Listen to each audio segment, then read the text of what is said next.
하루의 말씀, 오늘은 로마서 2장 12절에서 16절 말씀 가지고 함께 나눕니다. 성경 봉독합니다. 율법을 모르고 범죄한 사람은 율법과 상관없이 망할 것이요 율법을 알고 범죄한 사람은 율법을 따라 심판을 받을 것입니다. 하나님 앞에서는 율법을 듣는 사람이 의로운 사람이 아닙니다.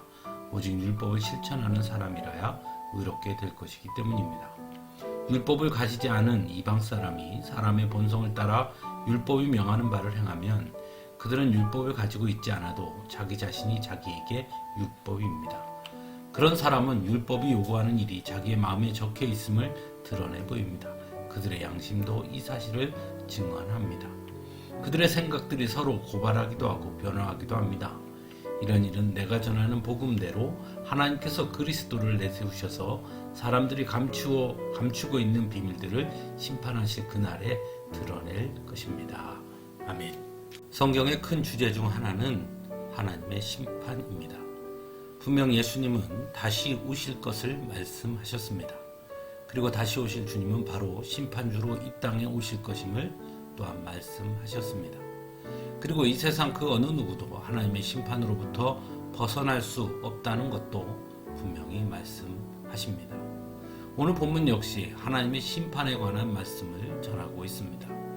먼저 12절에서 사도 바울은 율법을 모르고 범죄한 사람은 율법과 상관없이 망할 것이요 율법을 알고 범죄한 사람은 율법을 따라 심판을 받을 것입니다 라고 전함으로써 아주 중요한 두 가지 사실을 전하고 있습니다. 먼저 하나님의 심판은 유대인이든 이방인이든 차별이 없다는 것입니다. 그리고 또 하나는 율법이 심판의 기준의 전부가 아니라는 것입니다. 그래서 13절에 사도 바울은 의인에 대한 정의를 분명하게 말합니다.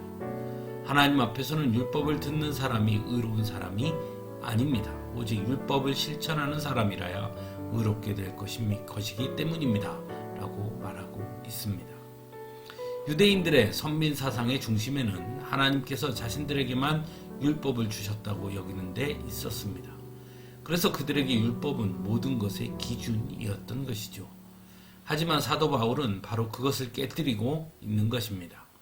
하나님의 심판 앞에서의 그 기준은 결코 율법을 아느냐 모르느냐가 아니라는 것입니다. 오히려 사도 바울은 율법을 실천하느냐 그렇지 않느냐를 물어야 한다고 전하고 있는 것이죠. 반면에 유대인이 아니어서 율법을 모르는 사람이라도 본성을 따라 율법이 명하는 바를 행하면 율법을 가지고 있지 않아도 자기 자신이 자기에게 율법이 된다고 전함으로써 모든 사람은 하나님의 심판으로부터 벗어날 수 없다는 것을 아주 분명하게 전하고 있습니다. 실제로 모세에게 하나님께서 율법을 허락하시기 전 이미 인간은 하나님으로부터 노아 홍수를 통해 심판받았던 것을 우리는 알 수 있습니다. 또한 사도 바울은 16절 말씀을 통해 하나님께서 그리스도를 내세우셔서 사람들이 감추고 있는 비밀들을 심판하실 그날에 드러낼 것입니다 라고 전함으로써 예수 그리스도가 바로 심판주로 이 땅에 다시 오실 것이며 하나님 앞에서는 그 누구도 어떤 것도 감출 수 없다는 것을 아주 분명하게 전하고 있는 것입니다. 그렇다면 우리는 하나님의 심판을 어떻게 받아들여야 하는 것일까요? 심판이라고 하면 가장 먼저 두려움이 들 수 있습니다. 하지만 하나님의 심판에 대해 성도는 결코 두려워할 것이 없습니다. 왜냐하면 우리는 예수 그리스도를 믿음으로 말미암아 의로운 자가 되었기 때문이죠. 그래서 성도는 초대교회 성도들처럼 주 예수여 속히 오시옵소서를 외칠 수 있는 것이기도 합니다. 또한 그 심판이 언제 임할지 모르기에 언제나 깨어 있어야 한다는 것도 잊어서는 안 될 것입니다. 그렇게 하기 위해서 언제나 하나님의 말씀을 깊이 묵상하는 자세를 가져야 하는 것이죠. 그리고 무엇보다 여전히 마지막 심판이 임할 것을 알지 못하는, 믿지 못하는 사람들, 예수님을 믿지 않는 사람들에게 속히 알려야 한다는 책임감을 가져야 한다는 것입니다. 사랑하는 성도 여러분, 분명히 예수님은 마지막 때의 심판주로 이 땅에 오십니다. 여러분은 잘 준비하고 있습니까?